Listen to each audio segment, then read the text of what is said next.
পবিত্র কোরআন শরীফ থেকে কিছু গুরুত্বপূর্ণ আয়াত তুলে ধরবো, আপনারা আমার সাথে থাকবেন।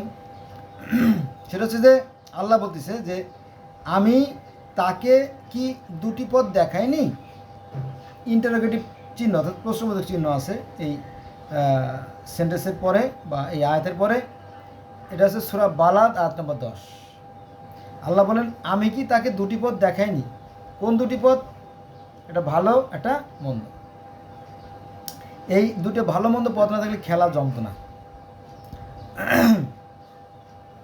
আল্লাহ বলেন তাকে যে পাপ ও পুণ্যের জ্ঞান দান করেছেন তার, সূরা শামস আয়াত নম্বর 8। অর্থাৎ মানুষের মধ্যে কিন্তু ভালো এবং মন্দের জ্ঞান দিয়ে দিয়েছেন সৃষ্টিকর্তা।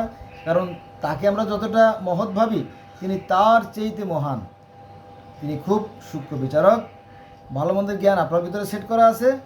আপনি আপনার বিবেকের কাছে প্রশ্ন করলেই আপনি জেনে যাবেন যে আপনি কি পাওয়ার যোগ্য। আচ্ছা, এবার আসেন, যে নিজেকে পবিত্র করবে সেই সফল কাম।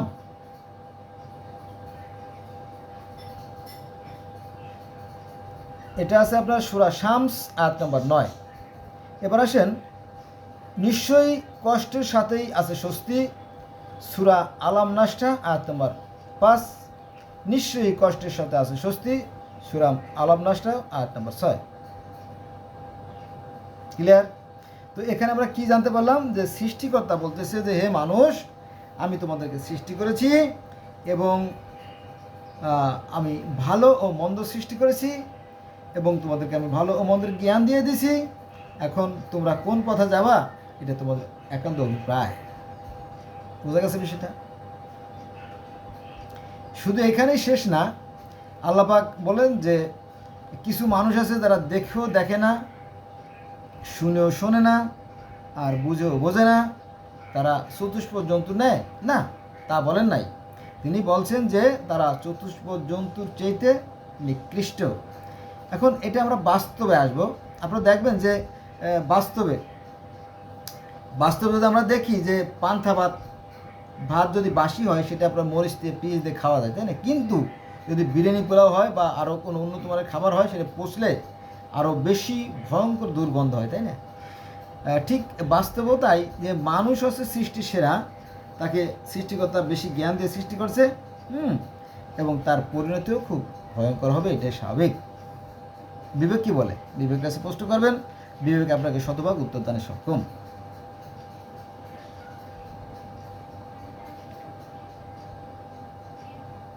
আল্লাহ আরও বলেন আমি তো সৃষ্টি করেছি মানুষকে শ্রেষ্ঠতম গঠনে।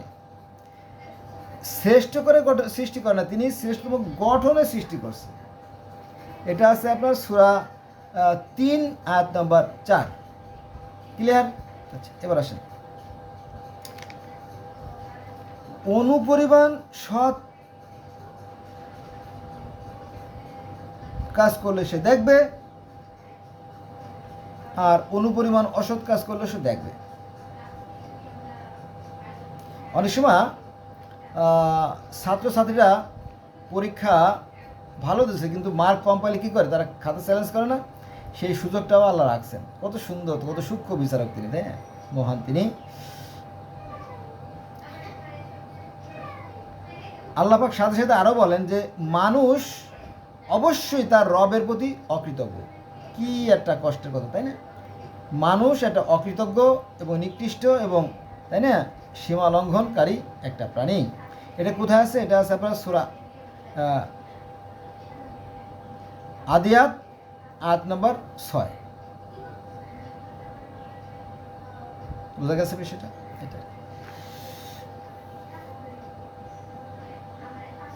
এবার আমরা বাস্তবে আসি। বাস্তবে example is better then percent, এই কথাটা আমি মাঝে মাঝে বলি, মাইন্ড করবে না। সেটা হচ্ছে যে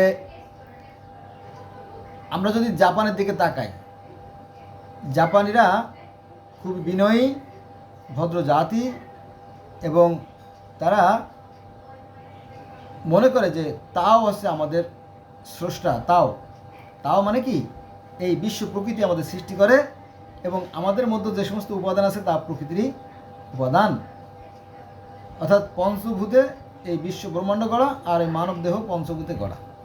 এটা জাপানিদের ধারণা। তারা পানিকে দূষিত করে না, কারণ পানি থেকে প্রাণের সৃষ্টি। তারা বাতাসকে দূষিত করে না, কারণ বাতাস হচ্ছে আমাদের প্রাণবায়ু। আর তারা মাটিকে দূষিত করে না, কারণ এই বাতাস দিয়ে মাটি দিয়ে দেহ করা। তো আমি প্রায় এই কথা বলি যে জাপানিরা অনেক সুন্দর এবং সভ্য জাতি, এবং সৃষ্টিকর্তা তাদেরকে রাখছেনও ভালো। তারা সুস্থ, সুন্দর, নিরোগ, দীর্ঘ আয়ু লাভ করে। এবং জাপানিদের গড়াও বেশি, জানেন তো, না জানলে জেনে নেবেন বিষয়। কিন্তু আমরা মনে করি যে মুখে বললেই বোধহয় হয়ে যাবে, না, এটা মিথ্যে কথা, এটা বিজ্ঞানসম্মত না। কারণ কি জানেন, বিজ্ঞানে অনেকগুলো সংজ্ঞা আছে, যেমন ত্বরণ, মন্দন, ভর, বল, বেগ, এই জাতীয় অনেক অনেক সংজ্ঞা আছে, সূত্র আছে। ওহমের সূত্র, আর্কিমিডিসের সূত্র, নিউটনের সূত্র, এরকম তো অনেক সূত্র আছে। তো কাজের সংজ্ঞা হচ্ছে যে কাজ বল গুণ সরণ সমান সমান কাজ। অর্থাৎ এটা ব্যাখ্যা করলে এরকম হয় যে বল প্রয়োগের ফলে যদি কোনো বস্তুর অবস্থার পরিবর্তন ঘটে, তাহলে বুঝতে হবে সেটা কাজ হয়েছে, নতুবা কাজ হয় নাই। আমরা বাঙালিরা যতই ধার্মিক বলি, কিচ্ছু আসে যায় না, 5 পয়সার কাজে আসবে না। কারণ কি, আমাদের চরিত্র দূষিত। আমাদের প্রত্যেকটা সরকারি প্রতিষ্ঠান বলেন, প্রত্যেকটা অফিস দুর্নীতি আর অনিয়মে ভরা। তবে আমরা যে ইবাদত করি, নামাজ পড়ি, এটা ধোঁকাবাজি, আর কিছু না। এটা আমরা করি জাস্ট ওই যে হুরের লোভে আর জান্নাতের লোভে করি। কিন্তু প্রকৃত ইমানদার আছে, নাই যে তা না, আছে, তবে সামান্য সংখ্যক, খুবই কম। হয়তো সৃষ্টিকর্তা আমাদেরকে তাদের বদৌলতে হয়তো আমাদের খাওয়াচ্ছেন। এটার আবার উদাহরণ আছে, সেটা হচ্ছে যে মনে করেন যে একটা বিবাহ অনুষ্ঠানে 100, 200, 500, 1000 লোকে খায় না, খায়। উপলক্ষ একজনের বিয়ে, তাই না? তো একজনকে উপলক্ষ করে যেমন আমরা 1000 লোকে খাই, ঠিক সেরকম আমাদের সমাজে কিছু ভালো মানুষ আছে, তাদেরকে লক্ষ্য করে সৃষ্টিকর্তাদের খাওয়ান। ক্লিয়ার? এখন আপনি যদি ভালো কাজ করেন তাহলে ভালো ফল পাবেন, আর মন্দ কাজ করলে মন্দ ফল। এখন আপনি কোনটা করবেন, আপনার একান্ত অভিপ্রায়। ধন্যবাদ সবাইকে।